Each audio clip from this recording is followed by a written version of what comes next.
Hello and welcome to Jason Cabinet Experience. I'm your host, Jason Cabinet. I'm also CEO founder of Kevin's HR. At Kevin's HR, we're building an AI native platform combined with an HR business partner to take care of HR for small business owners, 49 and fewer people. We're currently doing a fundraiser to help us build a project. To learn more, go to refunder.com/CabinesHR. Our guest today is Liz Galloway. Liz, thanks for being here today. Thank you. I'm looking forward to chatting. So Liz, first question, talk about either like how you take care of yourself, your hobbies, or what you do for fun. Oh man, get right into it. I do everything I can get my hands on for fun, I guess, but it typically tends to be something that's more outdoorsy. I like to pursue a lot of kind of adventurous outdoor stuff, but also something that's paired with like a skill, if that makes sense. So like learning to yacht, learning to row, learning to survive in the jungle, learning to fly a helicopter, those types of things. So that's kind of, I like to pursue a skill at the same time with my adventures, but for the most part I do work a lot, so I kind of pair my fun with my work. So move it just a little bit closer to the microphone. Yep. Yeah. So in your bio somewhere I saw it like you had like stuff talk about. It says with a dash of wild. What does with a dash of wild mean? With a dash of wild. Dash of wild. Oh, a dash of wild. Oh, okay. Well, because I like to do the outdoor stuff. Because I'm totally comfortable being in the wild, like living in the desert, living in the jungle.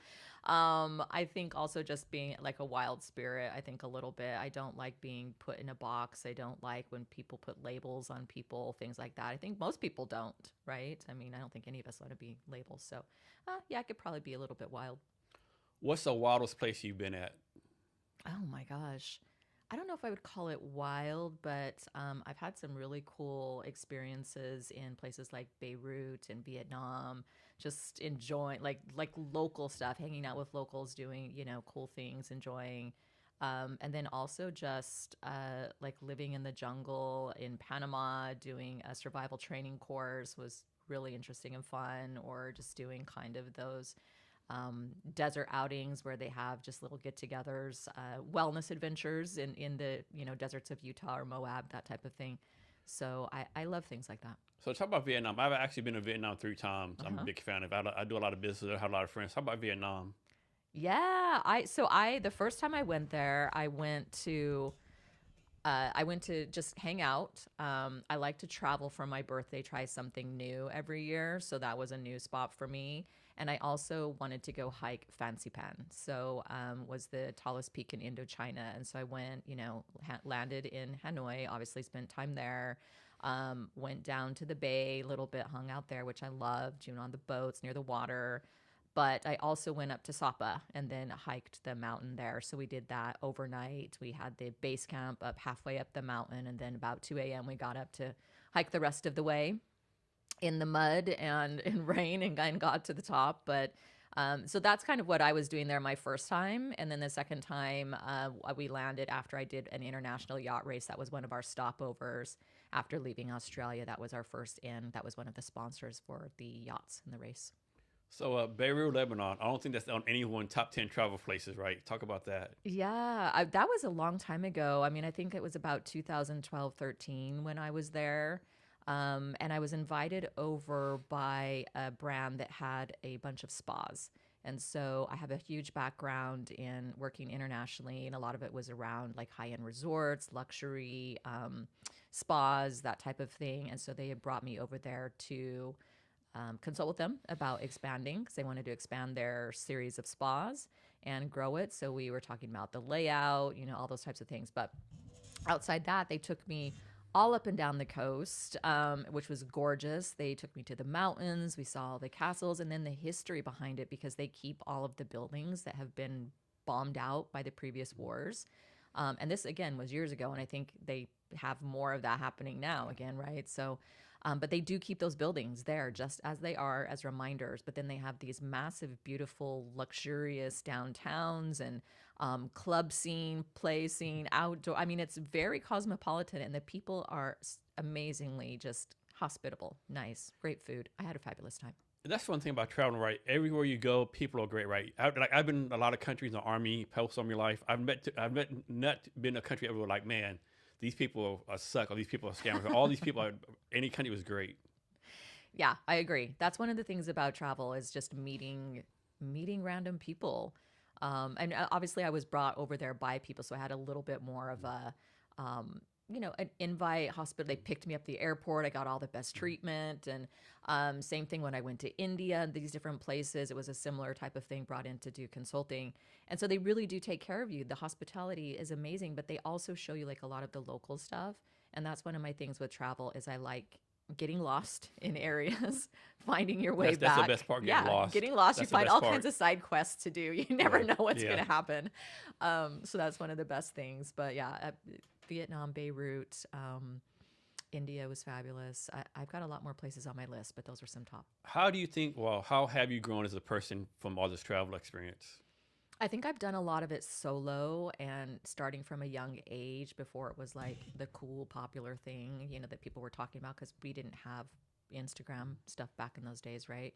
So I think just that anonymity to go land in a place where you don't speak the language, you've got to find your way around, you don't have a GPS taking you everywhere. You literally have to connect with people, learn how to navigate, do all kinds of things, learn a little bit of the language, really get to know stuff and immerse yourself. And I just think things like that are fascinating. So for me, I've learned languages, I've learned new skills, I've learned just more about how to trust myself and, get around on that. So I know that I can navigate difficult spaces, pressure, because you get through it. And for me, I've kind of learned like I'm someone who can kind of fly by the seat of my pants. So I'm okay with like plan A, B, C. If the first one doesn't work out, I'm like, that's fine. We'll just do something else, So I could be wrong. I think there's a lot of young ladies who want to travel, right? But their circle would tell them, like, 22-year-old Susie, what do you think about? You can't travel by yourself to India or Vietnam. It's too dangerous. You're going to get, bad things will happen to you. What would you tell these younger ladies about this? These days, I honestly don't know anymore. I mean, I think it was so different when I started traveling that I think people said that too. They're like, are you crazy? What are you doing? You can't go by yourself. And I guess the question for me was always, why not? So I would probably pose a similar question. If you're being smart about things, like don't place yourself in stupid situations, right? Where like not being aware, maybe being intoxicated somewhere where you could put yourself in a bad situation. Things like that, just being self-aware, I think you can just navigate a lot easier. So I guess questioning to yourself, why not, first and foremost, because people are doing it and they're doing it all the time. And then second, just, make sure that you're aware of your surroundings. That's the best advice I can give for anybody that's traveling. I mean, even in your hometown, right? Yeah, if you're walking down the street over here. I mean, if you live here in Pioneer Square, you might not want to be outside your house at 3 a.m. in Pioneer Square, right? I mean, that's the best time. What are you talking about?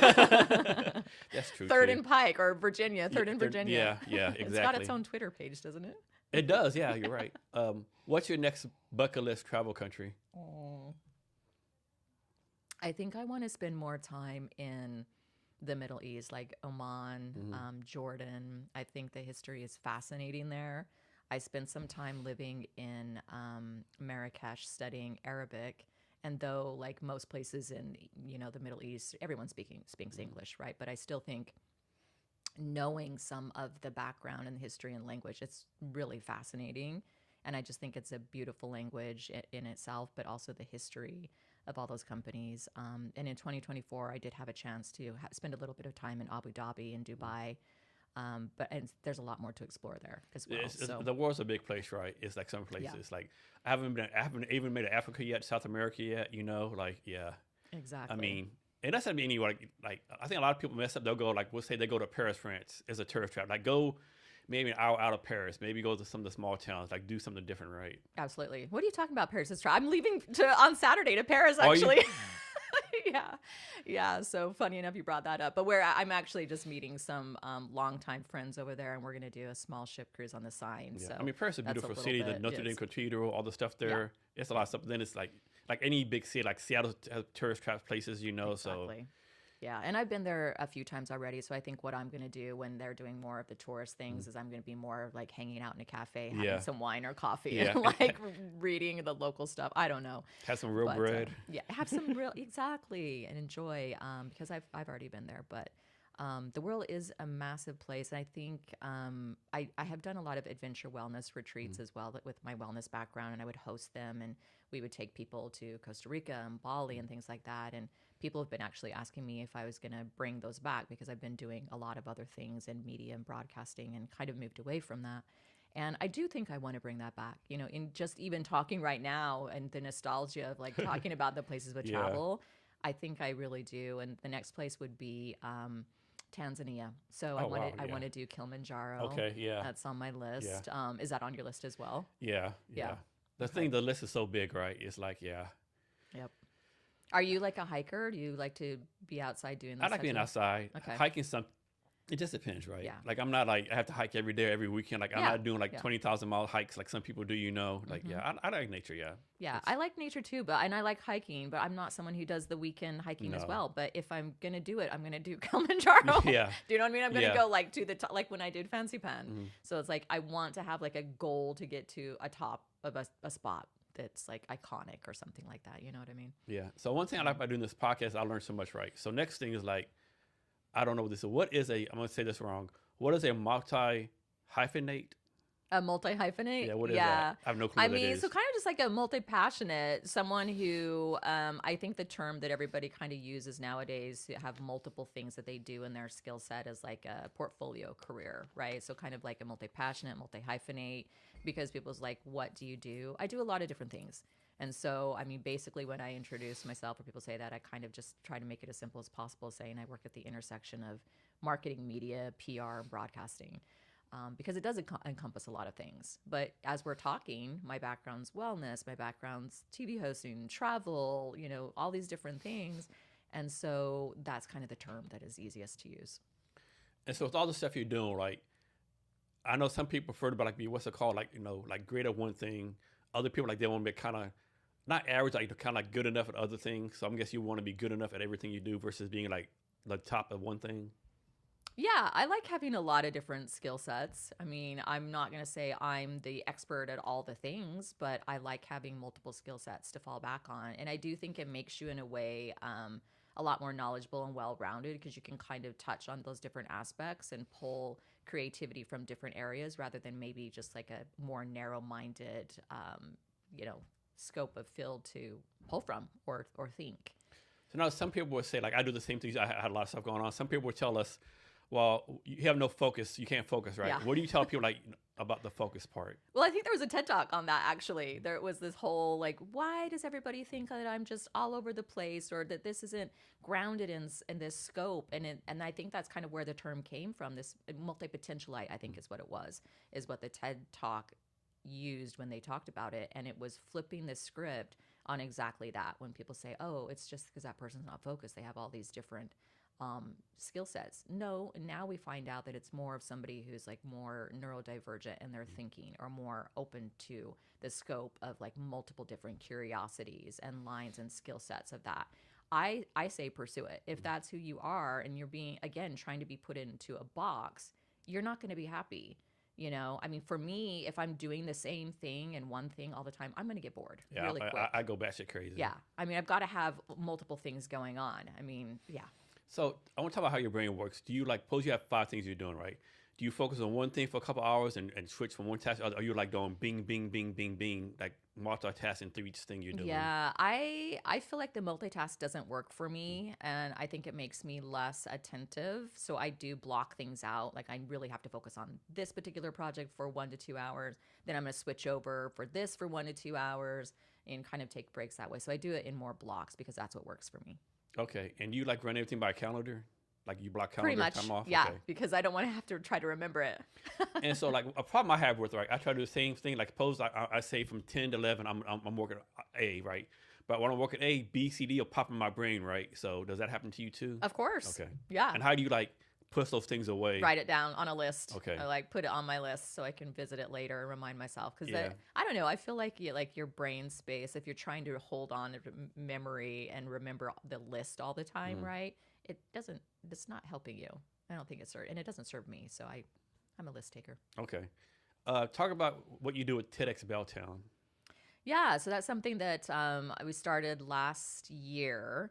So I had come back from the international yacht race that I was doing, and I had realized, listen, I moved here in 2020 when COVID hit, And so really, even though I've been here about 5 years now or so, going on 6, so because everything was shut down for so long, I really say it's kind of been about 2 years, right? I mean, reality. And so when I came back, I was just thinking to myself, I'm still not connected to my community in a way that I would want to be, or that I usually would be living overseas in multiple places. Every time I would go to a new city or country, I would immediately start hosting dinners or networking events and start bringing people together. And I never had the chance to do that here. So one of the things, and I'd been talking with Ted for a while, I had volunteered at previous TED things, been to TED Talks and all of that. And that was a perfect platform to kind of open up and apply for a license with them to bring it to Seattle. They hadn't had one for a while, and so Belltown is where the name came, because that was the one that was available for licensing, right? That was close enough to downtown. And so that's kind of what I was looking for. We kicked that off in 2024. It sold out for the amount that we had available for seating. We pretty much doubled that this year and sold out again. But really, it was about connecting to the community, and specifically around women and women's voices, because it is TEDx Belltown Women. And so I think it's really important for us to support each other, create safe spaces for each other, especially in things in the community that happen now. So that's kind of where that came from. And you're going to do it next year too, I'm guessing? Oh, no way. I'm done. No, we're going to do it again. So how does one, what's the process for someone applying and being accepted? Or what do y'all look for? It's pretty simple, actually. I mean, they do put you through processes. You have to submit a lot. They vet you. They, ask you a lot of questions, and then they either approve you for the license or not. So it just kind of goes that way. Really, anybody can apply if they want to and put the work in behind producing the event, because once you do have that license, you have a 12-month span from the issue date to use that license and produce your event during that time. And for the people who actually want to speak at the event, what's that process like? Yeah, so it's different for every organizer. For our team particularly, I like to open up applications online. So we will have that open for usually a period of 30 to 45 days where people can just submit online. We make it very thorough, actually, so people can take it seriously, because it is a pretty serious platform that then goes global. And we have people submit through there, lots of questions, a really simple little video to kind of see what they're like on camera or speaking style, or any links that they already have. A lot of people are already professional speakers that do this or are attracted to being on the TEDx stages. And then they can go ahead and submit online. But I also look for really interesting people, or things that are happening, or subject matters, or things that are not just trending, but that are important in the scope of our lives, or the world, or the climate, or just humans. So I will pull people and curate them as well. Like, we had a couple of ladies last year where it's like, okay, we kind of create this story arc from many, many people that we pull from, and say, okay, this will make sense. We want to have like a stage of very different speakers, so they're not all the same. That's interesting for the audience.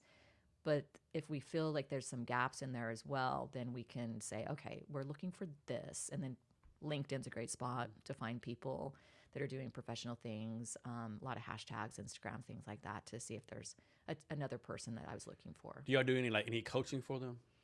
We not really. I mean, in a sense, we support them. We have practice sessions for multiple months prior, so we'll have multiple practice sessions with them to support them in that sense and give them that feedback as a team. And their peers as well. We encourage them to do their own coaches and kind of their speaker coaches or professional speakers like that. And, we have to kind of balance that out too, because within the TEDx guidelines, like it's not necessarily that it's our job to coach them, but we also can't be pushing them towards a certain coach, right? So we have to be very careful about saying, like, you go to this coach or go to that. So we have to leave that very open to be balanced, and not, leave that nuance open to them, so that we're not influencing them in some way. So when someone does a TEDx talk, what can they expect? Of course, they expect a big audience, but they can expect like their engagement increase by a certain amount of sales. Like, what can someone expect to get out of it, so to speak? Why do they do it? Yeah. I mean, a lot of people will do it because it's a bucket list, checklist for them. Okay, it's kind of like the next thing that, well, I've got the 30 under 30 in Forbes, or I've got this magazine or this award, and TEDx it's a global platform. TEDx, YouTube has maybe 42 million subscribers, and then TED has, I don't know, 80 million subscribers. So the platform is a massive way for people to get seen. So if they've got any type of business, profession, services that they're offering, it's a great way for them to do organic marketing in a way, even though you have to be very particular not to sell from the TED stage. Yeah, That is yeah, very specific. yeah. So they never mention their company name like that, but obviously their name Yeah. is going to be out there. Yeah. So a lot of times it's a bucket list, it's a checklist for people. It pushes their boundaries because a lot of people will say, "Well, I speak all the time. I do keynotes. It's a little bit different, right? It's a very, little bit, very a little bit different. A little bit different. Yeah. Yeah, it's a bigger stage. There's a specific style they're looking for. They like it a certain way. It's timed. It's memorized. And I will tell you, everyone that has gone through it with us over the past 2 years has said it's one of the hardest things they've ever done. Very different from the other speaking that they've done. Has this ever happened? Like, suppose I'm guessing they do rehearsals in front of y'all too.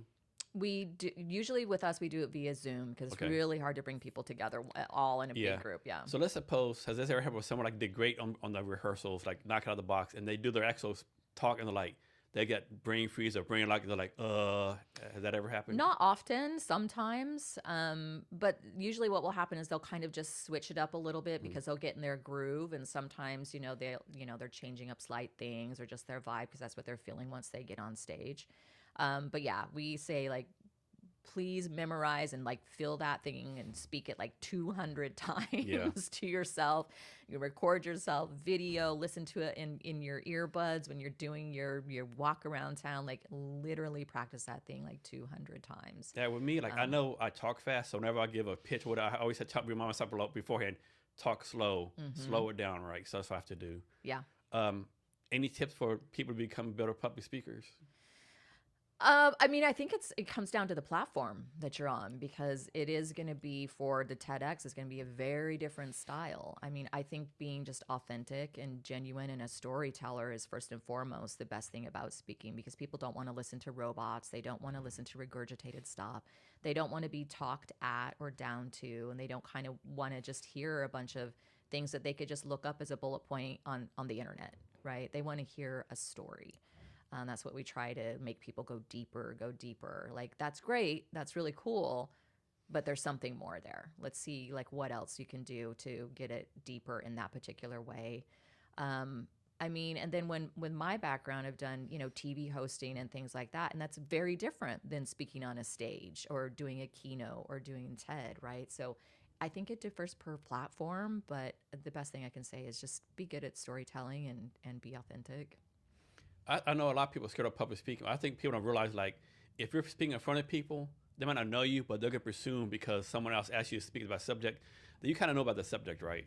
Of course, sometimes you might start talking and, oh, wow, he doesn't know what he's talking about, right? But they give you the benefit of the doubt, I think, when you first start talking. When you're on stage. Yeah. But I think that's what it comes down to. Like, when you're going to put yourself in the public eye regardless, everyone's going to have something to say, right? I mean, people could look at this right now and be like, oh, I really don't like that person. I don't like the way they look. I don't like the way they sound. I don't like what they're saying is it's got nothing to do with me, right? So no matter what, people are always going to have their opinions. So yeah, absolutely. Yeah. So next, there's something called Trending Today. Can you talk about that? Yeah, so that's an international, global company. Trending Today is someone that I've worked with and done some of their TV hosting for their what they do is they syndicate for different businesses, services, things like that, and then they syndicate them on Bloomberg, Fox 13, Fox Business, and then things like Lifetime channels, stuff like that, to get brands out there in a different way. So it's marketing, but it also is the storytelling of the business with a host and interviews. Next, can you talk about a time when a brand went wrong, like brand got it completely wrong, it was like a bad brand, they did something like totally like, like mess it up? I mean, in what sense? Like, maybe bad publicity or, maybe someone did a tweet and like backfired on them. Oh, I mean, I haven't, for me personally, not usually. I mean, with the COVID thing, I had to do a lot of crisis communication for companies too. And there was a lot of that and dealing with, especially like travel brands and things like that, where all of a sudden like travel was shut down. But then when it kind of started opening up again, and then people would get COVID because they were traveling. And then you've got to kind of spin that story of like what that looks like for the crisis communication in that brand. I would say more things like that. I think that a lot of people, especially smaller brands, tend to go a little bit more neutral on things for that particular reason, to like not be attacked because of a bad tweet, like how it's going, the optics are going to look. And that's what PR is all about, right? Is if you've got to be pretty careful about what you're saying sometimes. Bigger brands, massive corporations, things that have a little bit more leeway and can do those things, they're going to get a lot of flack for it. And we've seen that in things like, I don't know, was it the KFC commercial, that weird one that came out earlier? I don't know. Oh yeah, I remember that. With like people started talking about cannibalism and all this weird stuff. Like, what in the world? It was really an odd commercial. It was like, I remember. It was like, what in the world's going on here? Like, yeah. But it's things like that. Those that was large corporations. Yeah, it's like, you want to be out of the box, but that was too far out of the box. It was way out of the, yes. And so people are like, what does that mean? And then their own interpretations come, and whatever they base that on. And they spend a lot of money producing that as well, right? And then they've got to spend money and spend the story to get the PR back and the optics back after something like that happens. But smaller brands don't have as much leeway to do that, especially, or the funds to do that as well. So here might be a good example of brand gone bad. Remember recently where Cracker Barrel like changed everything their up logo and become and they became basically like copy IHOP, and like everything's like sterile, like. Yeah. And they had so much backlash. It's like, yeah. Exactly. It's stuff like that. You got to be kind of careful. I mean, when you switch things up, people get really used to it, especially those long-term, big, iconic brands. That's kind of sometimes what's nice about smaller brands or boutique stuff, is you do have a little bit more flexibility to change and do it more rapidly and be more flexible, because people don't have you stuck in that yet. But yeah, I mean, I've definitely done some crisis communication things. I worked for a brand that had, like, it did adventure stuff in Antarctica as well. And at one point, there was a plane that went down and everybody on it, perished. And that was definitely something that had to be dealt with a lot of major publications and media, and a massive international crisis. And it's stuff like that where you've got to really be on your toes of like who you're talking to in media and stuff like that with that crisis communication. But that was an unfortunate incident. Yeah, I know we say the funny thing or bad thing about the Cracker Barrel thing, like, it's Cracker Barrel in the name, but the new logo didn't have the white guy or the barrel on it, right? Yeah, well, maybe they were just trying to go the minimal route, but yeah, people sometimes just don't like that. Yeah. So why should people? So I think a lot of people try to fit in versus standing out. Why should people try to stand out versus trying to fit in? With your brand or yourself? Both. Both. Yeah, both. Yeah. Yeah. Both. I mean, I don't like following the crowd, that's for sure. So I think, if you're being truthful with yourself, your own authentic brand is going to come out anyway, regardless. But especially in the way that our society operates right now, and everything like kind of looks the same. People are starting to dress the same, look the same, follow the same thing. Social media is looking the same. People all want to talk the same.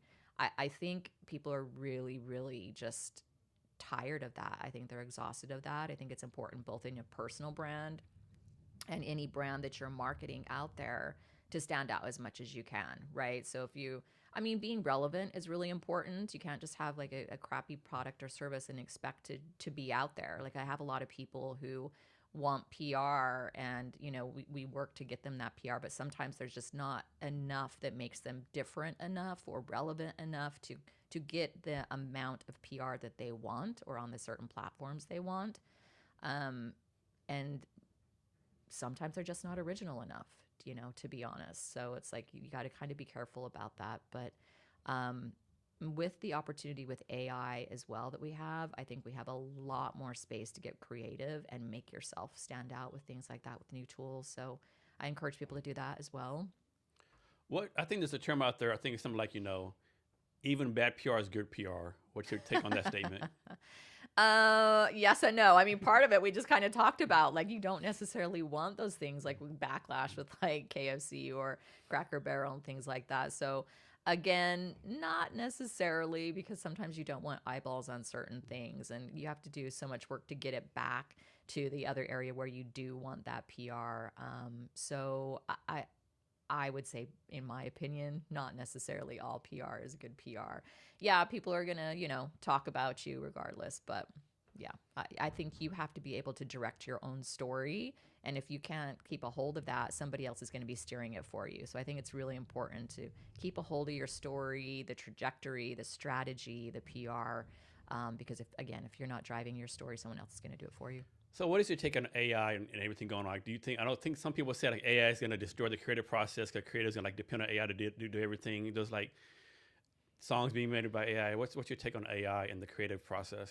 Yeah, I go back and forth with it. I personally am fascinated by it and would love to just sit and learn more AI, softwares and space and train myself on that. I think it goes both ways. I think a lot of people are saying it is going to absolutely continue to destroy our own creativity and our ability to kind of think independently and be more creative or pull our own ideas out, because we're kind of now looped into this hive mentality that is driven by AI, and everyone's now talking to AI to make them do their creative things. So there's that side of it, and I think there is something to that. But on the other side, I think, like in my industry, I think the AI for us, we use it as like an efficiency process and tools to take certain things off the table to make admin and processes more effective and efficient. That does free up more space to be more creative. And personally, I miss that a lot. Like, I want more space to be more creative and not to kind of always be in the business doing the business.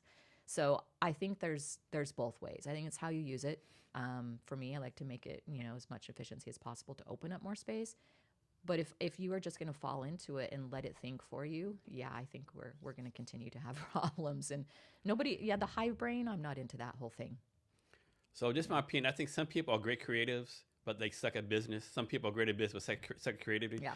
You've been able to combine being creative with business and being a great business person. Like, give us some tips on how you're able to combine those two worlds, or usually are completely different.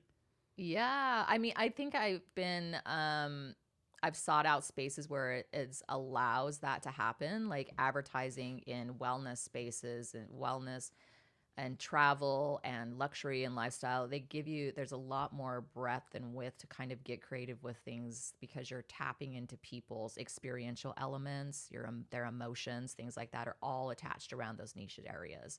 And so I think it allows a little bit more creativity there. But then in the background, where you've got to have everything running, yeah, you're going to look at the data, and yeah, you're going to look at the business side of it. And it's like, okay, these are the steps we have to take to get there, or this is the funnel that we have to build to get people into it from the top down to taking the steps that we want to make the sales, right? So I think I've sought out spaces where it allows me to be a little bit more creative in those areas. So, part of that was me looking at those. Part of that is a little bit of, the luck of ability to continue to be working in those spaces. But I always come back to the ground floor of, you have to have the steps there, because if they're not, you're kind of just floating a little bit. Everybody likes to have a great idea, but then you have to execute the idea. I mean, I can't tell you how many spaces I've been in where people are like, well, why don't we do this? And this is great. And everybody loves to have an opinion about marketing, right? So like, if you're sitting in a corporate space and around the table, and it was like, well, what about this? And even the IT person's like, well, I've got it. Like, I know what you're trying. It's like, well, listen. Let's slow this down, right? Because everyone wants to have an opinion about it, but then you have to actually execute that. And unless you're understanding the processes behind it, sometimes people just don't realize what that takes. So being a creative, that's a big umbrella term. Like, creatives are book writers, storytellers, gamers. You go on and on, right? Like, what is your definition of a creative? Oh man, that's a big question. I think you already hit it on the spot. I think it really is just an open-ended definition, because as humans, you can be creative in how we're learning to clean up the plastics in the ocean. Like, you have to have a creative mind to switch the element around, like how that's going to happen, because clearly we've got to find new ways to make it happen, right? Or like you said, gaming, you're looking at it in a different way. So I think taking your own interest and your personality and those types of things and making your creative is first and foremost the best thing. So definition for creative for me is just use your innate talents and intuitions and your personality that's already there, and see if you can, where that leads you to. let's suppose someone's a senior in high school, right? And they have to create a bug, right? And they're actually pretty good at it. Would you recommend they just follow the path and then like start their own business, like and go in the real world, or go like some kind of college, get some kind of creative degree? Maybe both. Honestly, I don't think the route of like the traditional colleges training, all of that is just that viable or important anymore. I think a lot more people are realizing that as well, especially with just the way that our educational system is right now and the cost of it for people. So if you have the opportunity to do alternative training or training on the job or with a mentor of someone that you respect and can work with, that way is a good way to do it. So if you've got someone who you love what they're doing, try to work with them, try to seek them out or work under them as a mentor. But yeah, definitely. I like to collect certifications and degrees and everything. So coming back to that multi-potentialite thing, is like I love just collecting all these different skill sets. So if you find that you're in high school and you're like, okay, well, this is the route I want to go, then start with one of those skills, go to the next one, because it's going to lead you down a path of like, oh, now I'm really interested in this. Like if you're a gamer, then you're going to want to learn, AI, you're going to video, sound, all the AV, the behind, all that stuff. It's going to lead you down lots of different paths. How do you learn the best? Like some people learn by doing, by reading, by watching the people. How do you personally learn the best? Hands-on, absolutely. Yeah, I've just got to dive in and do it and just repeat, do it, learning it, finding your way through it. I think making mistakes like, oh, okay, that didn't work, or I really messed that one up, or something like that. And can you talk about some of your favorite tools that you use? Oh gosh, what do I use these days?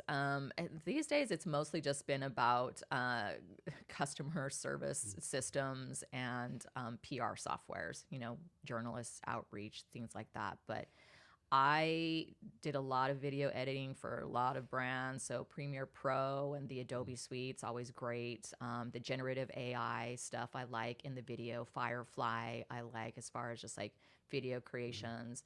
I also am playing around more and more with things like Sora or VO and, those types of things for AI video creation to pair them with like marketing or promos and things like that we can help not only just for my own interest, because I think it's fascinating, but and then learning it like, ooh, that one looks terrible. Well, let's see if we can try that again. You know what I mean? What did I do wrong? But also helping other people find their way and their route or direct them to certain tools too. So there's so many tools out there, right? Like me, I get many. I get emails all the time. Try to start that. I would love to try. I don't have the what's the word for, like the bandwidth. The bandwidth, yeah. So how do you decide like what to try out or not to try out?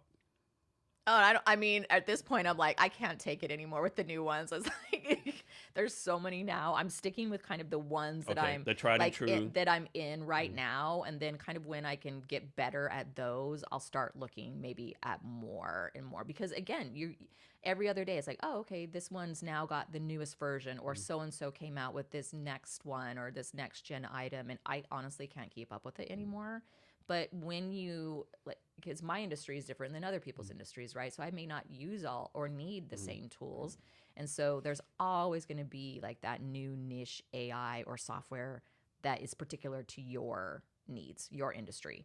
And it's like that's happening more and more where there are more niche items and it's very particular tools for what you need. Can a company be too early to need PR and branding?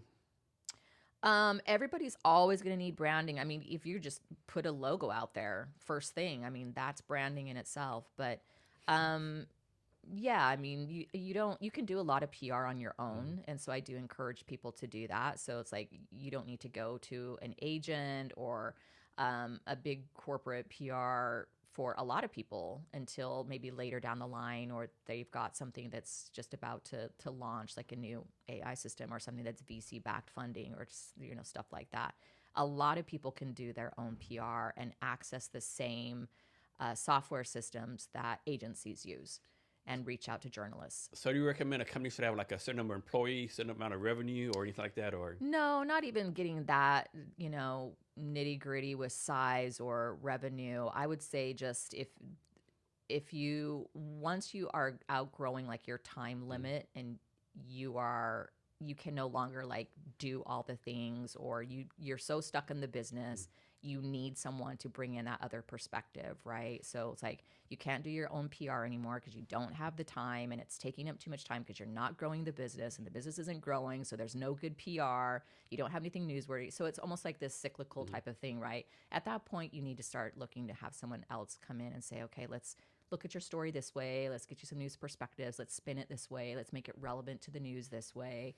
And then they're also taking the time and the work off your hands, because PR is time consuming. And like it's everything else. It's very time consuming, and it's the long game. It's not like you putting out a meta ad and like seeing your instant 50,000 impressions or whatever. It's a long game. So, like, I'm sure there's thousands of HR companies, thousands of marketing companies, thousands of sales companies, thousands of PR companies. What's your recommendation for someone like pick the best PR company for them? Yeah, again, it comes down to branding, time, and size. Like, I mean, obviously there are PR companies that work with spaces like, let's say, what are like some of the massive travel platforms like Expedia or, you know, any of these like Kentucky Fried Chicken we were just talking about again. Like, they're going to have a large dedication to PR and marketing in their revenue, right? So they're going to be doing that very, very different than the person who is just starting out like a new mini, like wine in a can brand. You know, they can look at that more as like a smaller agency one, where you also are going to get more personalized service. You're going to get more of that custom service, because they're not going to just kind of push you off onto like an account executive that's just going to kind of grind you into all the other systems that they have. So they're going to send out all the same press releases. They're going to do a lot of that. So it's very different for everybody. But make sure that you like the people. Make sure that they fit your budget. Make sure that they have relationships in the spaces that you want. Like, for example, again, I work with the niches that are travel, lifestyle, luxury, outdoors. That's where my contacts are in, and they have been for many, many years. So the value is not only my knowledge, but I also have those relationships built. So that's part of the value you're paying for, right? And so I'm not going to work with a brand that is not in my niche, because it's going to be a lot more work and cost and relationship building to go outside. Or I might even contract that out to someone who is already in that industry, right? So if someone's in like an e-com brand or a jewelry brand or something, that's not my area. So I'm going to work with a PR company who has already got those spaces and relationships. So make sure it's in your niche, make sure it's in your budget, make sure you like the people, because you're going to be hopefully with them for a while. Because again, you've got that return on PR is a long game, and it's always changing. So you only focus on your own niches? Like, how would somebody convince you to do PR for something for another industry? Again, I would probably just team up with somebody else who's already in that industry, because it's going to be faster, better, and cheaper to do that. You know, yes, we've got relationships that we build. Yes, we have the professional outreach. We know how to do that. It's just that it's easier if that person's already there, because they already have relationships with those people. What's your take on things called a pay for play? Like, you get an email from someone, hey, I love you, June, Jason. I want you to put it in Forbes or Fortune 500, right? Yeah. They never say it's only going to cost you $50,000. Yeah, they never say that in this email, but yeah, like, what do you take on those kind of things? I think it has its place. Yeah, and but don't people realize that maybe they don't? Like, hey, Jason Cavness in Forbes, man, he paid a lot of money for that. So is he really like top HR person, right? That would be my fear. Well, a lot of people don't realize that that's being paid for. There's a lot of spaces that people don't realize have a pay-to-pay element in them, because they are organic as well, but it has to be relevant. So someone who's like super relevant for the day or whatever, they just happen to be looking for that person, they're probably going to be coming on as an earned media piece. So they're going to be invited. They're not usually going to have something that they have to pay. But TV shows to podcasts to magazine placements and all of that, a lot of them have a pay-to-play. To me, this just seems disingenuous from my point of view, right? I don't know if I could do it. It's just like, man, like, I don't know. Yeah, I mean, everybody has a different take on it, and the people who know it, yes, you're going to kind of say, maybe that's not as authentic, because they're kind of just buying that space, just like you would for advertising. But again, it does have its space. But if that's the only thing you're doing, then yeah, I would start questioning, like, listen, this person probably doesn't actually have any genuine authority, because everything they're doing, they're buying that space. And you might as well just be advertising at that point, because that's kind of what it comes down to. So you have to really pair it with organic and earned media and those authority spaces. And you really have to be like thinking about your genuine authority in the areas, right? So if you are doing a pay to play on a podcast, maybe not everybody knows that. Maybe some people do know it. Most people don't know that. So they're not going to be thinking that for the most part. That's true, yeah. Because the general population doesn't necessarily know that, right? And that these top names that they are seeing, a lot of times they're there because their publicist has put that in their budget and they're on that TV show because they have to be, or they've paid for that, right? But I think you have to balance it out. But if it's the only thing you're doing, not so great because you're going to start losing authority. So pairing that, getting on the panels, getting on the keynote speaking, getting on other stages as well, but also making sure that your domain authority is pushing back to you. You're getting the right articles. You're getting quoted in the right spaces. Basically placing you as the expert in your industry, right? Yeah. So how should people tie in social media, whether it's TikTok, Snapchat, Instagram, or whatever it is? Well, first of all, how should people tie in social media? And does a social media platform really matter that much? Yeah, it does. But again, I think it comes back to the individual brand. Like if you don't have the capability and the bandwidth to manage the channels and do it well and can keep them up, then don't start it. Like, for example, a lot of people don't need a TikTok and an Instagram and a Twitter and this, choose one and do it well and stick to that one. Because if you're just, doing the bandwidth or just putting the same elements on every single one of those platforms just to have the platform, that's not as effective as if you're curating for that particular platform. I don't work a ton with social media projects in that sense. I will usually outsource those to people like influencer work, like pairing people with influencers, things like that. Pairing them with, creating reels and those other social media elements will usually be outsourced to people that I trust and work with.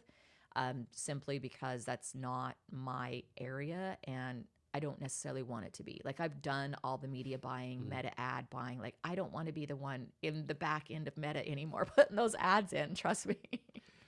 So I know they'll tell you, like for each social media platform, like post a certain time of the day, do a certain aspect ratio, on and on. But like, who really has time for that? Unless it's like Gary Vaynerchuk or Elon Musk or a big team, a big creator. Team.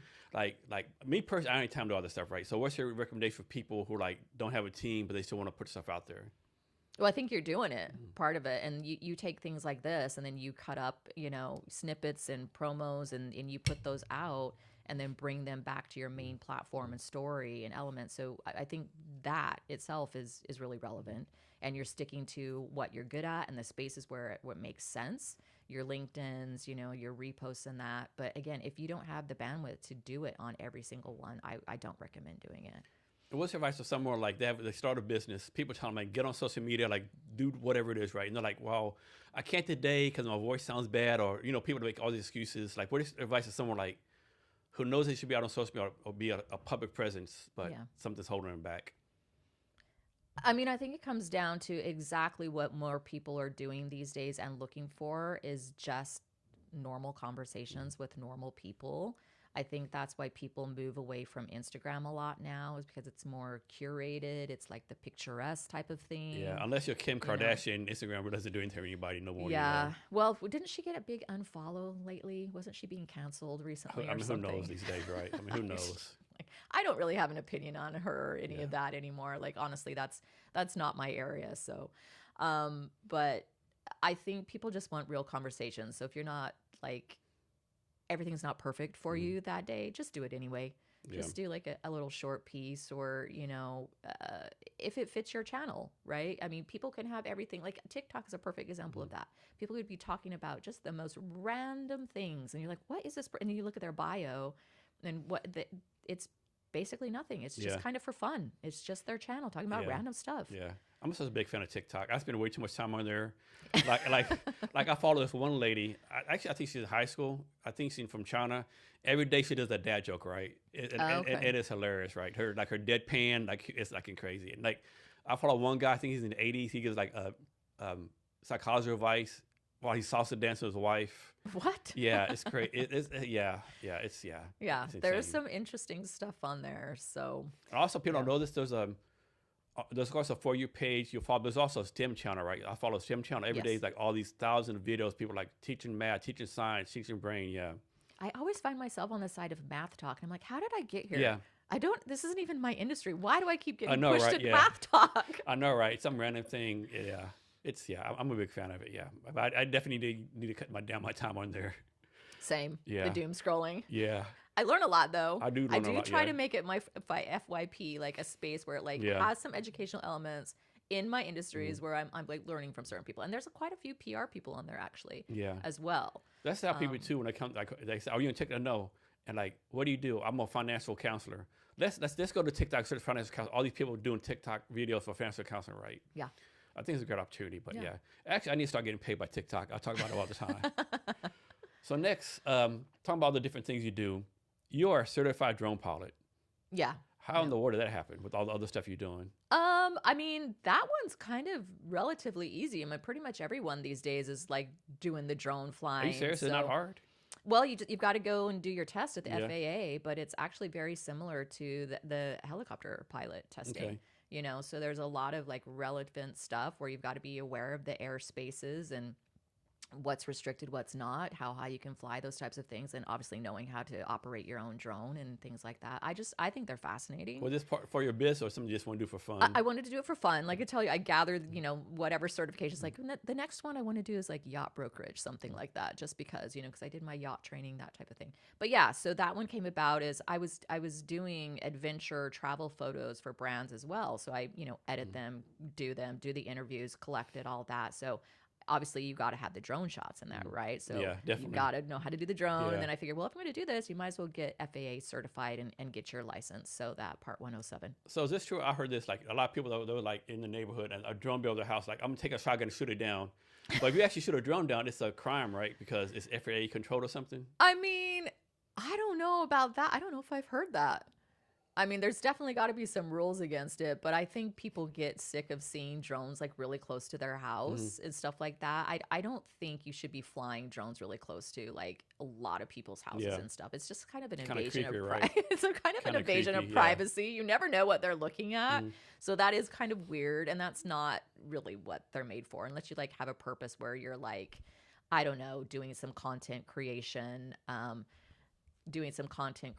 for your brand or something like that, then and you had to do it in the area, I know one thing they talk about, like drone delivery, Walmart, Amazon, but Yeah. do we really want like thousands of drones like bzzz through the sky every day? Yeah, like, well, I just think- like more noise pollution. Oh, that's true. You can always tell when a drone goes up. Like you're laying on the beach somewhere, and all of a sudden you're like, "What's that? Oh, someone's got a drone up right now." Doing the ocean shot. But wasn't it Asia? They are pretty progressive around that Yeah. kind of drone delivery type stuff. So yeah. So talk about, I think most people don't get this combination, but data is very important what you do, right? Can you talk about the importance of data and what you do? In which ones? I mean, as far as PR, Yeah. marketing. Everything, yeah. So with marketing, we pull a lot of data from like the ads and PR. You will get kind of like the overall sentiment of what your PR looks like to people on the outside. So you use certain softwares to pull that in. It gives you kind of like an aggregate score of what you look like in the eye of other people. So like, what does your brand look like publicly? Is it neutral? Is it positive? Is it negative? Like, where are all your hits coming from? Who's talked about you the most, in what industry, what area, who's the journalist who's done as which ones have hit on you the most, which one got the most eyeballs on it, which article produced the best, and then what is the total overall earned revenue of that. So the way that we look with PR is we look at the earned revenue of what that would actually cost that person if they had purchased it, right? So that's what we're usually aiming at. Is we're aiming for a really high earned rate and getting them, hundreds of thousands, if not millions of earned media that they don't have to pay for. So we look back at that and say, okay, well, we got you this much, and this is how this happened. Here's what your sentiment looks like. These are the top hits, things like that. Whereas if you'd had to pay for that, this would have been $50,000 on that 2-page coverage in this magazine. This would have been another like $25,000 over here, that type of thing. So we look at it that way. So with PR, that's kind of how we scope out the data and how the public looks at your brand from the outside. So, like you said before, PR is actually a long-term game. But like, suppose someone hires a PR firm, we say on February 1st, right? Like, how long after that should they expect some kind of results, right? Like I think one thing, bad thing about a lot of SEO companies and other companies, they will say like, you won't see a result for 6 months, but 6 months come, there's no results, right? So how can Yeah. business owners protect themselves? And when do they expect something, whether it's negative or positive? Yeah. I think it's different for everybody. That's why I really try, I work with people that I want to work with. And if they have something that's of value to put out there, because if it's not, it's going to be a lot harder to get them PR and those hits, right? And you want to get them free PR or that earned media. I usually can get something happening with people within 30 days. Podcasts are a great entryway for people because there are so many of them, and you can kind of build those up. And then you can say, well, I've just been seen on such and such, and so I have an opinion on that. This is relevant to your podcast type of thing. And it kind of grows from there to get them up to like, those bigger podcasts with, the bigger producers of whatever they're looking at in their industry. So there's that. I can usually get something, people starting to get hits within 30 days. And then grow it from there. And sometimes, depending on what they need, like if they've got a big launch coming up or a big red carpet or, some book coming out or something like that, we will create and pair that with a little bit of paid, a lot of interviews, like on-site, in-person interviews and different things around that, almost like a little bit of a press tour type of thing. And we can get those done pretty quickly. But then you're going to continue to want that momentum growing, right? So, yeah, you got those hits, but once they're out there, do you want that to stop or do you want to keep that momentum going, right? So that's kind of where that comes from. So that's what you're usually working with your PR person for long term. And do you still like design adventure and wellness retreats? Well, that's kind of what we were hitting on before. A lot of people were saying, well, are you going to bring those back? And, because I haven't been doing them for pretty much since 2019 after COVID, Been a while, right? okay. Since COVID kind of hit, I was like, well, we're not going to do those for a minute. I do think I want to bring them back. Yeah. I mean, they pair really well with everything that I do, everything that I'm interested in. Then I can do the travel, I can do the wellness, I can, do the outdoor things, and I can help other people do that as well and get them out there moving, not only their mind, their brain, their spirit, and all of that. And that's actually why I created a nonprofit around like mental health aspects that kind of pairs with retreats and that type of thing as well, because that's kind of where it came from, was these adventure wellness retreats. For the what is like this, like they're doing like meditation, yoga, or you're like doing physical activity? What's entailed? Like, let me rephrase that. Do you have like a set process you do for every retreat? Like, day one you do this, day two they do this, or it's like kind of like more unstructured? I like to have them structured. We do have like spaces where it's like free time. So if people just want to sleep or they want to go around town by themselves, we do that as well. But I like to have it pretty structured because that's what people are paying for, right? They want you to, they're producing something that they can't, won't, or don't want to do on their own, right? And so for us, there are so many retreats out there, and a lot of them are similar. A lot of them are fabulous. A lot of them are not, so to compete in that industry as well, you kind of have to do something a little bit different as well and brand yourself differently. I always like to make sure that it's some type of specific outdoor, something that's pushing people's physical boundaries. And that's kind of why we were mentioning the next one we want to do is Tanzania. So it'd be hiking Kilimanjaro, which is going to push that physical boundary, probably mental boundaries as well, and obviously emotional boundaries. And then doing that luxury safari on the back end of that, where they can kind of enjoy. And I will always bring like a therapist, a certified therapist, a psychologist, something like that with me, because I'm not those things, to have people actually have that support in that mental health sense, where it is something that is beyond a yoga class or a meditation that really you can kind of facilitate on your own. We want them to go a little bit deeper, right? So, and then just that time away where they're eating clean, having those spaces to relax. People do come out of it a little bit changed, but we want them to continue that when they go home and be able to have some of those tools when they go home. So hopefully we can teach them that as well. How do you make sure someone's mentally and physically strong enough to make it through this retreat, right? Yeah, you do have to vet them a lot. And we will, I'm trying to create more with the nonprofit of scholarships towards people to go to retreats like this. Like if they aren't able to pay for it themselves, sometimes we can, provide that scholarship for them. But you do have to vet them because we don't want to put people on retreats, especially things like this where it is pushing them, or partnering with other retreats and sending someone off to them who might not be stable in a sense, that might have some type of break or something on the retreat. So we have to be really careful about that as well. So we do ask a lot of questions. We have people apply, send in, their information and kind of see like, is this group going to work well together? Is this kind of, going to make sense? Because you do have to be careful that it's not going to be someone who isn't going to be able to handle certain things, because there are places people can go for that. And this isn't necessarily that. How does like the liability insurance work for you? Is that pretty expensive? How does that work?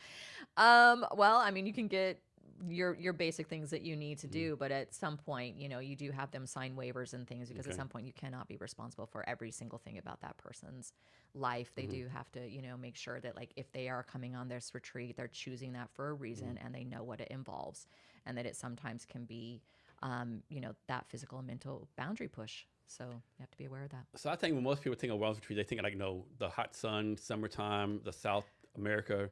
But can these be done, I don't know, like in Arctic Circle, Alaska? Sure. They can, okay. Absolutely. I think it's a great way to do it. I think more and more people are doing that. Like, I think there was one that I just saw that sold out on a ship in Antarctica that they were doing. And they were taking a lot of experts along to facilitate like a lot of workshops type of thing. But I think that absolutely, like the Arctic Circle, like I think the more remote places, the more unique, the more fascinating. It takes people out of their everyday normal selves, so they also can kind of like switch into searching for other things or a different part of themselves in a way. So I saw somewhere where it says you approach every project with 3 steps: listen, learn, and lead. Can you break those down and explain those? Oh man, diving in. I mean, in some sense, they're a lot. This is really self-explanatory, right? Like listen, learn, and lead. So first and foremost, anytime that I'm talking with someone or meeting someone, I want to be curious about them. So I want to find out. I want to listen. And from that comes the learning. And I do this same thing, with business. You've got to dive in and ask the questions. So learning and then leading with the information that you take away from that, right? So if we are being curious about things, if we're taking away that information, then that's just going to make us a better person and a better leader potentially. But I mean, I think as a leader, you're always learning. So 2-part question. First part, what age were you like, you know what, I'm a creative person, I'm going to do this for life? And then part 2, like when you were like, you know what, I'm pretty damn good at this stuff. I'm still asking those questions. What do you mean?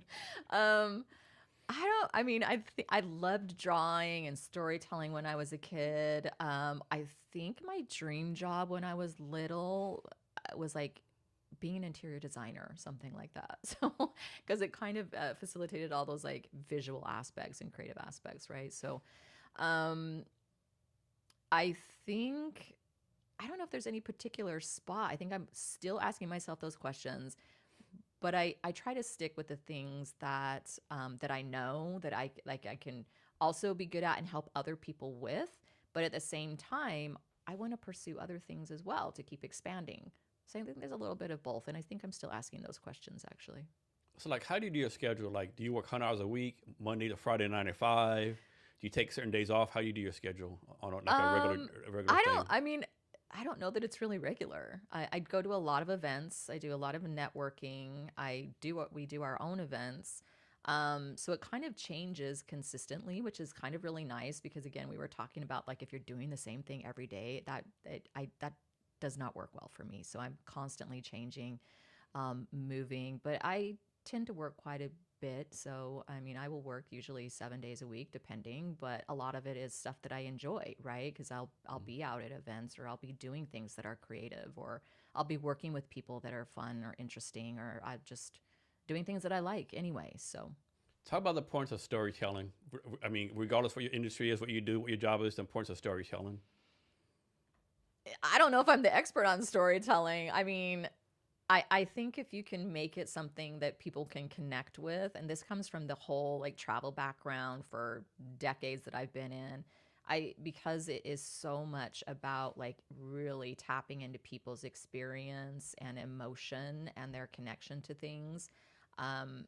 I think that is what storytelling is, and that good brand storytellers tap into those and make people feel that connection with the brand.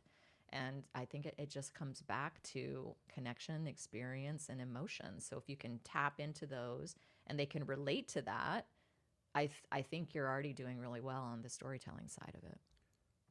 So next, talk about like how do you figure this out, right? Like I got brain. Like let me rephrase that. So do you have a favorite environment? Like do you prefer to be in like the ocean environment, desert environment, mountain environment, like snow skiing, surfing, like Yeah. any favorite one? Water. Water, okay. Yeah, usually by water. I'm a water baby. I was born and raised in Utah, so the snowboarding, I don't care if I don't ever see snow again, to be honest. Like it's not my thing. I'd rather be on the water. Mountains are great, but like I said, I think I always want to have like something that I'm hitting the peak of, or doing. Yeah, I'm gonna get this wrong, but there's a reason like there's 50% of the world, or maybe more, right, within 2 miles of water, right? Yes. I mean, there's a reason, something psychologically ingrained in our system, like we have to be about water. Absolutely. I mean, it's life. Yeah, just like the wave sound, yeah, just like so calming, right? Yeah. Are you more of a water? Yeah, water, yeah. That's my peace place. What do you want to call it? Yeah. Yep. Well, that's part of what Seattle's water, a little bit colder than like a Mexican beach water, but yeah. What's so pricing? How did you figure out your price, right? I think a lot of entrepreneurs have a trouble pricing, right? I heard I heard somewhere like someone said, whatever you think your price is, double it, right? And double it again, right? So how did you figure out your pricing? For me, I try to keep just like an industry standard, but also within the range of the people that I'm working with, right? So we've got certain, like my particular industry, my company, we have like certain packages and ranges that people can work within to fit their budget, that are going from something that's kind of mid-range to more high-end range, and kind of comes with more customization that way.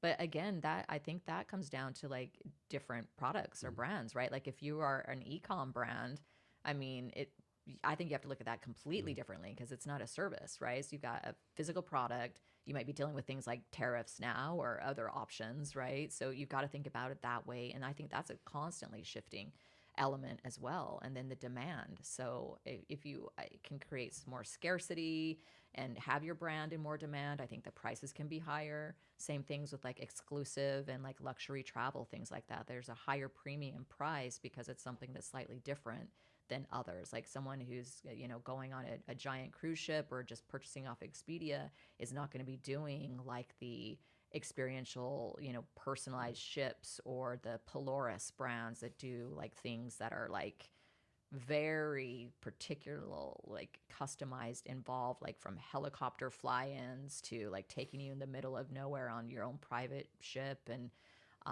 particular guides in the back, like Bedouin camps or something, like very specific things, right? So when it's more in demand and things like that, you can charge a higher premium. So I think that's one way of looking at, but it's going to be different for a service or a product. So they always talk about, be authentic, be personal, but can you be too authentic, too personal? Like I'll see on LinkedIn all the time, someone will say, hey, my wife just had a baby, and do a picture of the wife in the bed, like basically half naked with the baby. Like, to me, I think it's just so cringe, right? So can you be too authentic, too personal? Or is like everything's like honestly, out there? Me personally, and maybe this is just the generation that I grew up in, I think it's fascinating how much people share about their personal lives online, because I do think there's like a certain limit. And I think every single thing that you do online is part of your brand, and it should kind of be in some sense a little bit curated, especially these days, because once it's out there forever, pretty much. Yeah, So, I'm just like, did your wife know you posted right, this on and LinkedIn? then she's like, why did you put that? Like, definitely might be a little bit too much. And honestly, like, I don't think everyone needs to share all those details. No. One of my biggest pet peeves, you see all the time on LinkedIn, someone will say, my, dad, mother, wife, whatever died last night. And they do this 10,000 page essay, like, don't you have more important things to do than doing a LinkedIn post? Like, this person died. Like, what are you doing, right? I just don't understand it, right? I think it's part of the emotional attachment to I social realize media. like they want to share it. Like maybe it's like a lethargic for them, where the word is right. I get it, but man, it's like, man, yeah, I don't know. And I think it's also comes back to something we were touching on too, is like that outside validation type of thing. But yeah, I think I don't know if I would call it authenticity, too much authenticity, because I think if you're doing it for your brand or a particular purpose, I think that that's real. I just don't know that everybody has to share everything. Like sometimes privacy can be a good thing, or like not oversharing on too much, Yeah. because sometimes it can have like the reverse effect, right? That's not going to be positive to anybody. No, so you done projects pretty much all around the world. Like, Yeah. how has this approached your brand strategy? Um, oh, well, I think for me, I was just pursuing travel when I first started doing it. I just wanted to work and live in different places. And so I was able to get those contracts in different places like Costa Rica and Spain, and taking sabbaticals in Alaska and Morocco and different spaces. And I think because most of what I do is online, that it was easy enough to kind of integrate into my brand. So I could work and travel and do the same things. And that kind of related to more growth, and then more opportunity to work with more brands, because I'm traveling in these spaces. I'm finding out more things. I'm, in these conferences or connections and things like that. So I think it kind of wrapped together in, frankly, just kind of my pursuit of wanting to travel and find new spaces, and being a little disenchanted. Even my first time when I moved to Costa Rica, that was, oh man, like the early 2000s, right? And kind of saying, I'm kind of disenchanted with what life is like in the US. And that was way back then. And looking for spaces to be in and challenge myself and learn a new language or whatever that is, and then blend it in with the stuff that I do. What makes a great brand? Like, do all great brands have like some of the same characteristics in common? That's a good question. Um, I think that as long as you're standing out and doing something different and relevant, I think that's important. I mean, I just see a lot of the same stuff, and people just repeating the same thing. And I'm always just fascinated that how are they all, if they are, surviving, to be honest, because there's nothing differentiating one from the other. Um, I think brands need to be relevant. I think they need to be doing something to service people that makes sense. And I think it's got to be unique in some way, especially these days, to stand out. So, yeah. So talk about the importance of people, regardless of where their life is or what they do, of finding things that are uncomfortable for them to do. In what way? Finding things that are. In any kind of way, like doing new challenges, like, Oh, how do they find them? No, what the importance of them finding uncomfortable things to do. I love being uncomfortable. I think it's one of the best ways to learn about yourself. Being comfortable with being uncomfortable is one of the best ways to kind of push your boundaries, learn new limits, learn new skills. And you'd be surprised how fast you can adapt. Like when we were living and working on the expedition ship or yacht racing, when you're literally working 24 hours a day and you sleep 4 hours you're on board, on deck 4 hours, and back and forth 24 hours a day. And you think, that's not your usual pace in your real world life, but you'd be surprised how fast your body adapts to sleeping 4 hours, being on, and just being like that, running, being physical 24 hours a day, because you're, always moving and doing these things. So to me, I'm always looking for the next thing that's going to be uncomfortable. I think you've got to pursue it in your own way. Like what would be an interest of yours that you haven't done yet that you would want to go pursue? And would that make you uncomfortable? And why? I'm always fascinated, like, why is it making you uncomfortable? And what can you take away from that? Right? That's a good question. So where do you draw inspiration from? How do you get your inspiration? Well, I think a lot of it comes from just internal, kind of trying to just have a peace within yourself. I think, learning a lot of different things from life, at some point you kind of just become more content, more at an element of a peace that you can just share with people. And I think that first and foremost, a lot of motivation comes from that. And then also just seeking out what's the next thing that I can do. So I think like writers have this thing called a writer's block. I make this up. I guess there's this thing called a creator's block. Yeah. Like, how do you get over that creative block? I know that's not the right term, but. I mean, I don't do a lot of writing anymore. I do like to look at what other people are doing and not not copy people, but get inspiration from people that I respect and things that I think that they're doing well at, like reading a lot of interesting things or seeing what people are writing about. Even Substack these days, you can find some really fascinating people to follow. And I mean, I think looking at taking inspiration from people that I respect and brands that are doing interesting things and then kind of pulling from there and, seeing, what's next for me, or does this work for me, or is it just interesting to kind of see and listen to? Because I like learning. If I could get paid just to learn all day long, that would be amazing. I'm not asked this already, but what's a skill you don't have that you do want to learn? Well, like I was mentioning, I think yacht broking is one. I want to do more aviation stuff. I love flying helicopters. I want to do more of that. So I think that's the skill that I will continue to pursue as well. What else is something that I don't know. I was like last year pursuing my skydiving license as well. And then I kind of cracked my tailbone, so I took some time off because that was quite painful. But I mean, I think anything along those lines. I'm always wanting to do like, I don't know, maybe like skydiving out of a hot air balloon, like just fun things. Maybe a better question is, what skill do you not want to learn? That might be a better question. What skill do you not want to learn?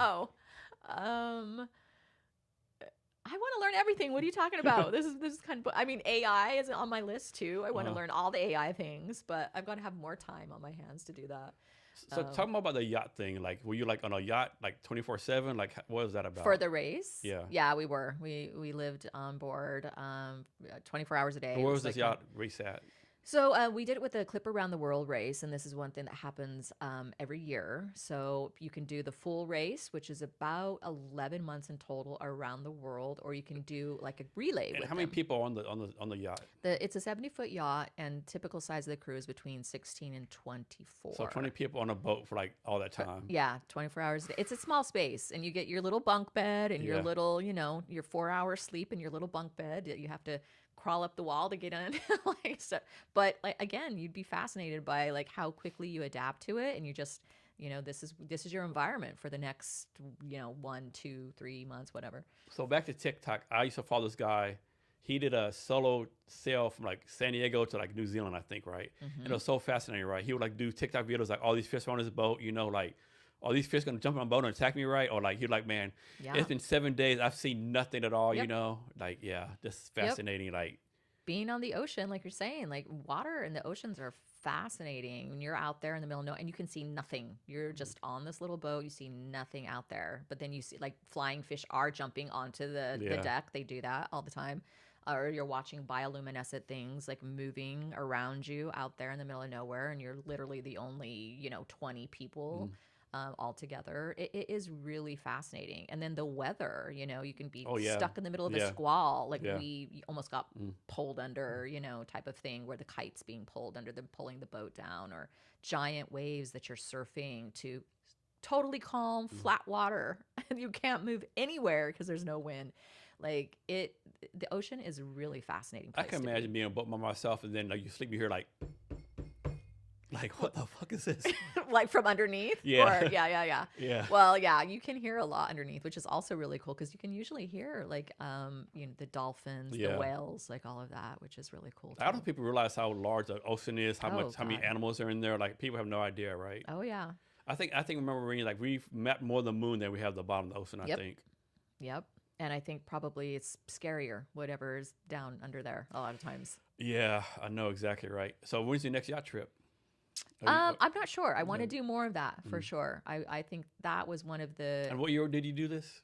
We came back, I finished in 2024. Okay, and you were there for 11 months? I didn't do the full thing. Okay. So you can either do the full thing or you can do the relay where you go and you kind of like get one I was about to say, how do you justify being out of your business for 11 months? Exactly. So I was gone for a couple months. Yeah. So I met them in Australia, and then we ended up in China. And did you document this stuff? Like, I've got tons of videos on it, all kinds of footage. Cool. Yeah. I was actually part of their media team on board, and so we would capture content, and then through their Starlink we would send it back to the headquarters, which was in the UK, because that's where the race is from. So, well, any time on the yacht you're like, man, I made a bad decision because I'm about to die. Yeah, there are some days you're like, what am I doing here? Like, what? Especially days when it's like super chill and you're just tacked over to one side and all you can do nothing but just go straight forever. And it kind of is like, okay, this is a little bit boring, like, but then the opposite is, can be chaos.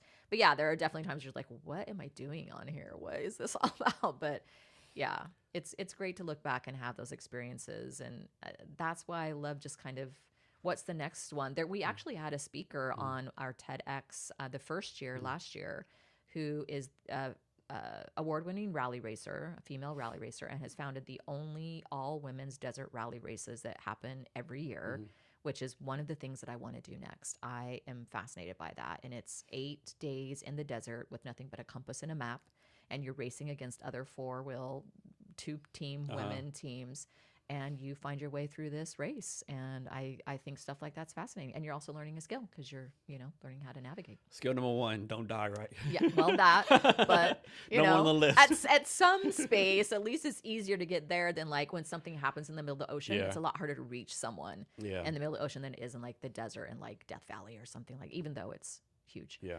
But so don't tell the details if you can, but can you talk about a brand you helped transform to become a better brand? I hope to say that everyone that I've worked with has been transformed in some point. I mean, my whole goal with them is to get them attention, to get them more places to be seen. So if I'm doing my job, if I get them in, top magazines and placements and get them the mentions or the awards and outreach. So I mean, I don't want to necessarily name individual travel brands, but again, it would be mostly the travel brands that I work with, adventure brands, outdoor brands, luxury resorts, luxury retreats, ones in, here domestically, ones in Barbados, Mexico, different spaces like that. So we've got them quite a good amount of articles, attention, space, everything from Travel and Leisure to Rob Report to, spaces that they wanted to be in. So that helps them. So let's suppose you're working with a CEO of a brand, right? And every time you tell them something, they do the opposite, or every time you make a suggestion, they fight you on it, right? How do you deal with that? You're like, okay, I'm not in a good match for you. Let's separate ways, or how does that work for you? Oh, yeah, definitely. If it's not working, just let it go. I can definitely fire a client just like they can, fire me and let me go. If it's not a fit, it's not a fit. And I, especially at this point in my life and everything, I have no problem kind of just leaving that and walking away because it does have to be a fit. And also I think it's really important because you're not going to want to, at least me personally, you're not going to want to work as hard for a person who is really either combative or stuff like that. But that doesn't really happen that often, to be honest. Again, because it comes with like the onboarding process and the vetting and like deciding if it is a fit when you're talking to that person to begin with. So I think that's really important. So that you don't have those issues. But I can maybe remember like 1 or 2 times where that's ever been the case, where someone has kind of like pushed back. Usually they're, very open to it because that's why they're looking for PR or coming to you for kind of like support and media training or something like that. So usually they're very open-minded and open to listen and appreciative of the content that's being done and the spaces that you're getting them seen in. So how does the customer service work for you? Like, I'm guessing, available 24/7, right? Is it like, are you available 9 to 5? Like, I guess if there's an emergency, though, you're on 24/7. How does that customer service part work? I mean, yeah, I definitely try to keep it in more, I guess, professional hours. I mean, I'm not a luxury concierge service where like it would have to be like more 24 hours like online, where if someone's like lost their luggage or stuff like that, it's very different than being someone in PR. But except for like crisis mode and stuff like that. And that's very different.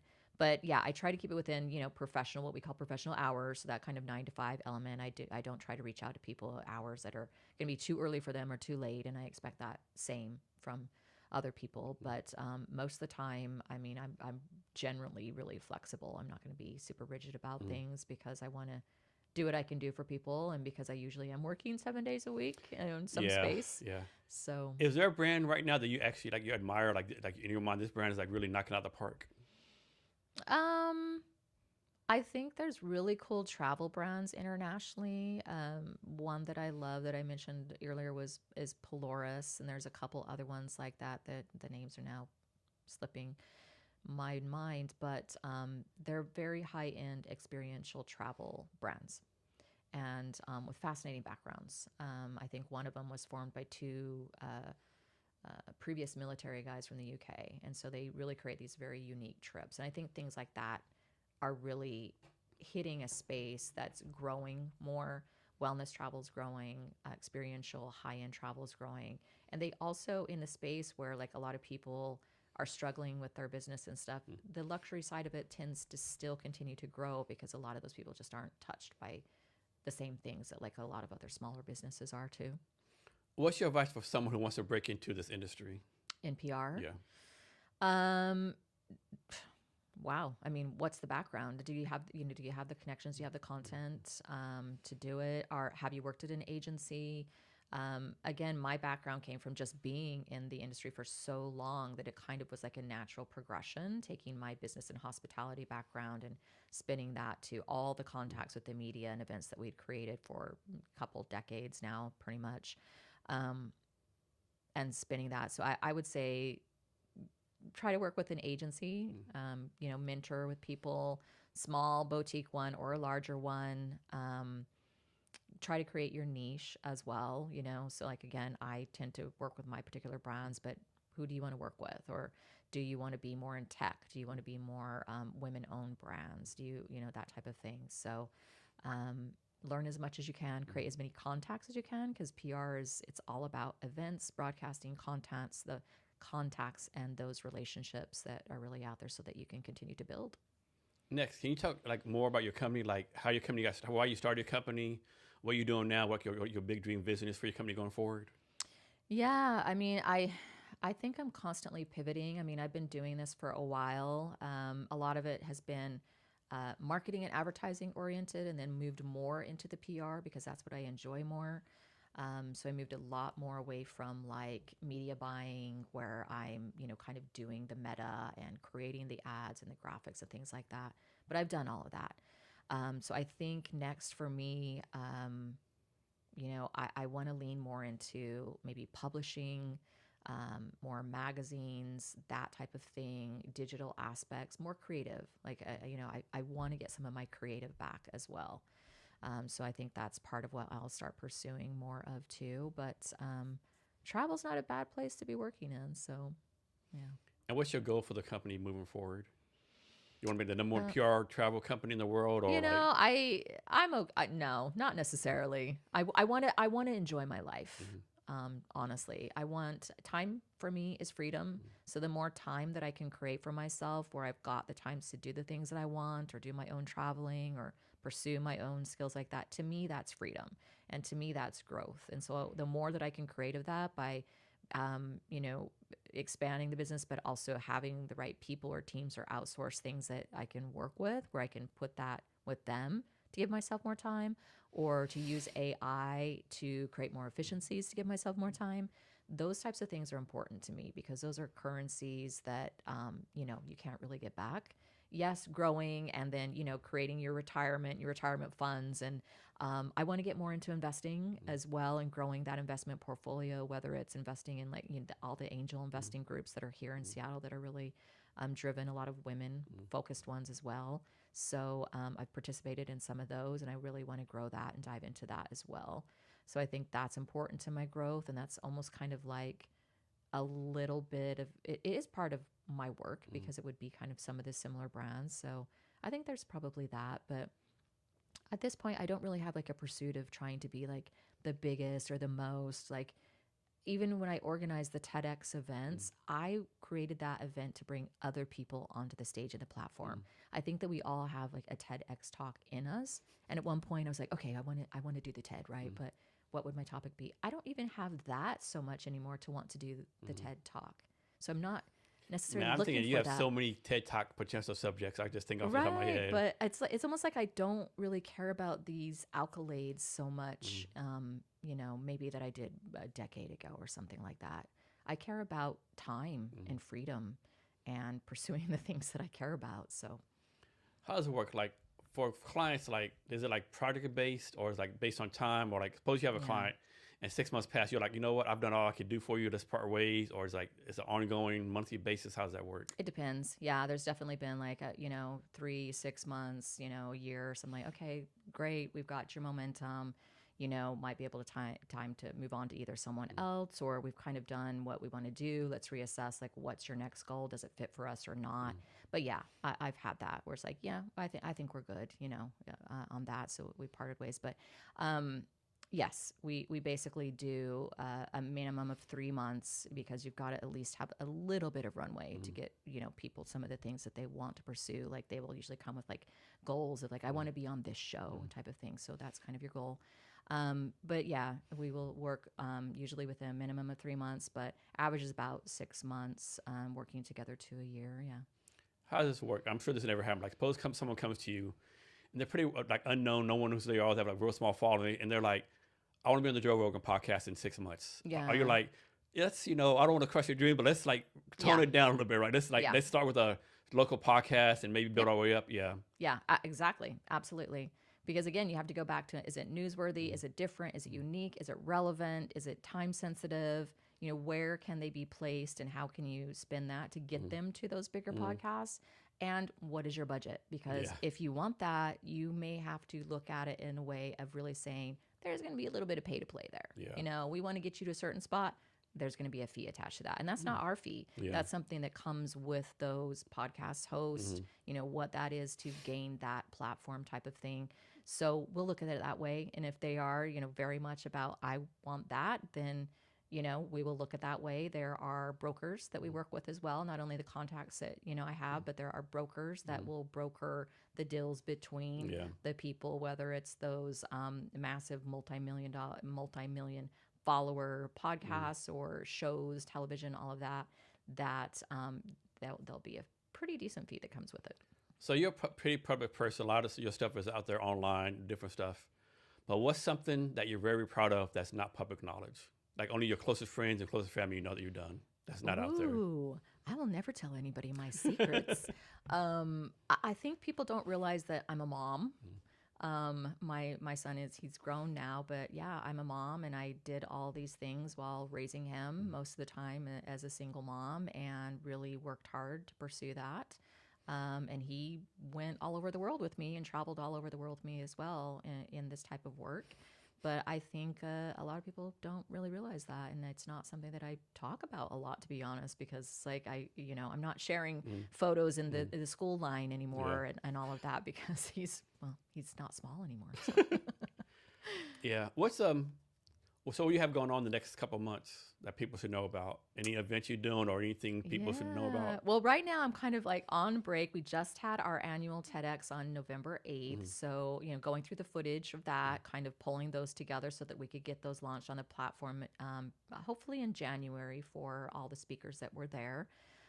And then start the event up again for 2026 for TEDx. But so for this month, I'm kind of taking a little bit of a break. Like I said, on Saturday, I'm heading over to Europe for a little bit of a vacation with some friends. And then, of course, for the rest of the year, it's basically holidays. Yeah. And, most people kind of Settle try down. not to work. Yeah.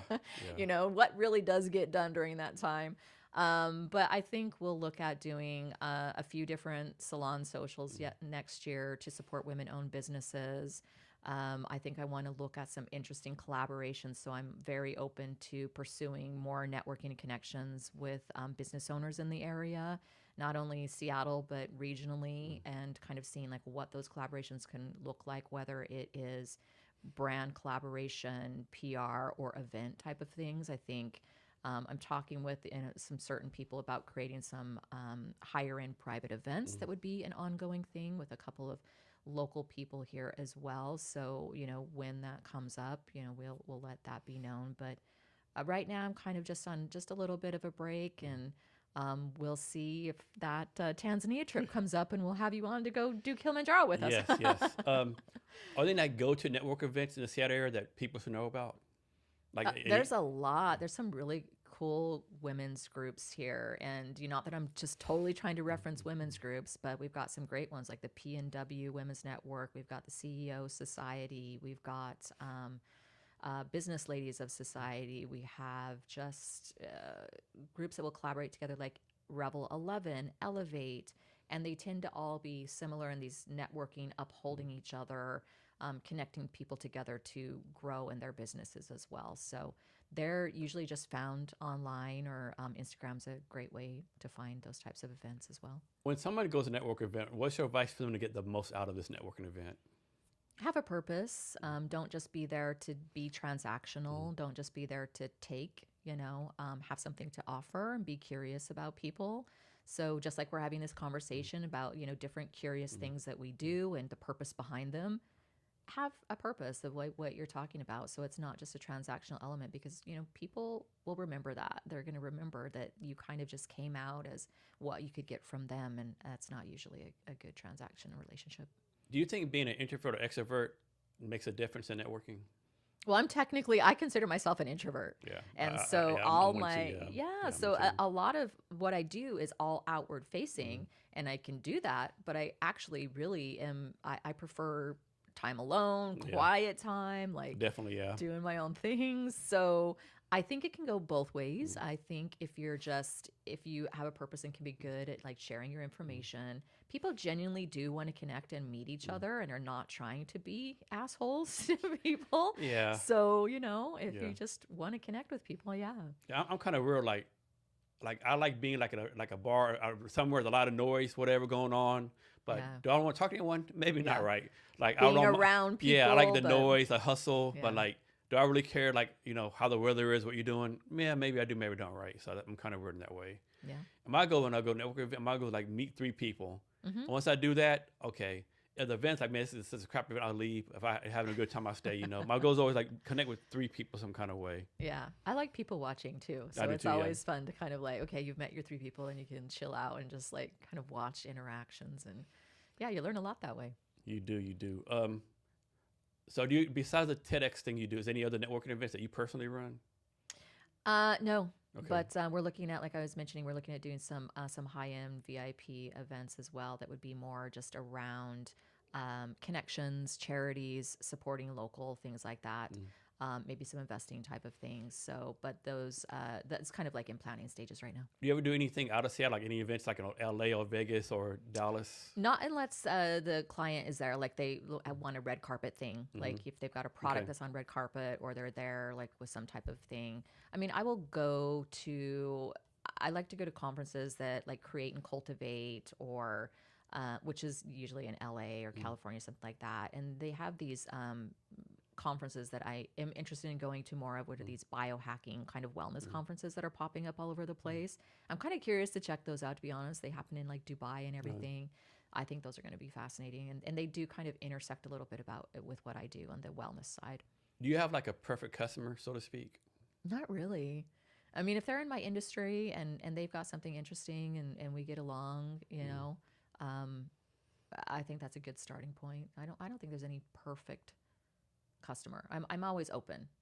Yeah. Why do you think some people like us, like always want to learn, always curious, always like doing something else? Other people like work 9 to 5 and watch 3 Netflix movies a night. Why? This is genetically in our brain. Like, what do you think it is? Like, oh man, if we could figure that out, I mean, we'd probably be doing a lot of other different stuff as well. But that's a good, fascinating question. But I do think it comes back to a lot of just kind of how your brain's wired, your genetics, maybe a little bit of your upbringing as well. And what you're willing to accept. Like, I think people who try to do different things they're less they're less desired to accept the norm, right? They don't want to accept just like what is happening or be the follower that's always doing the same thing. I think it's a little bit of both. Do you think you'll ever retire? I think retirement to me which I would love to do right now, which is my goal that I'm working towards. But I think retirement to me actually is going to look very similar to what I'm doing now. It's going to be just slightly different with more like time freedom where I can pursue more skills and stuff. I think it's going to look very similar to what I'm doing now, to be honest, because I just don't see myself ever not doing all the things. Yeah. What would I do? What would my brain do? Yeah, I think there's some stat like once you retire and don't do nothing, you die within 3 or 4 years, or once your brain activity like goes down, it's like this. The stats are like Yeah. I mean, it's not. Yeah, the data's there. Like if you want to live long, you got to do shit. You got to do something right. Well, if you don't have a purpose, I Yeah, think like if you that's wake a up big every one. day and Purpose. if you Yeah, like don't have some type of purpose driven, then what? and it can't be binge watching Game of Thrones for the fifth Well, time. maybe for a minute. Maybe for a minute. You know, I've never watched that show. You should watch it. It's a very good show. Yeah, it's kind of crazy sometimes. The Yeah. last season was definitely horrible. 'Cause I think what they did, they're supposed to do 8 seasons, and then they decided like put season 7, 8 into one season, right? So they crammed Okay. everything in one season. Yeah. So yeah, Oh, never very watched it. I'll have interesting, to check it out. yeah. What I was going to ask you. Um, anything else? Anything else I should ask you that I haven't asked you yet? Anything else you want to talk about? I don't know. I mean, I think we hit all the key points. You know, we got some interesting conversation pieces going. Yeah. There's something else I'm going to ask you. My fucking brain went dead. Something about travel Travel. Yeah. or retirement. Retirement. Yeah. I'll probably think of it after we do this. So how can people reach out to you? People can find us with TEDxBelltownWomen.com or me personally at brandsanitymedia.com as well. I'm always online, so Liz, thanks for your time today. I really appreciate it. I appreciate this conversation. It was a lot of fun. Oh, Thank one you. last thing. We talk about a lot of stuff, but give us any wisdom or advice or anything you want to talk about. Oh, you're asking for the sage advice? I don't know. I think that what we have in life is something that I posted earlier is we have chances, choices, and changes. And that is one thing you can always expect in life. Those are the things that we have. So take advantage of each one of them. I mean, that's really all I can say. And it kind of rolls back into everything we've been talking about. Liz, thanks for your time today. I really appreciate it. I appreciate you. Thank you. This was great. To our listeners, be sure to check out the Kevin Sator Refunder at refunder/kevinsafety.com. Thank you for your time as well.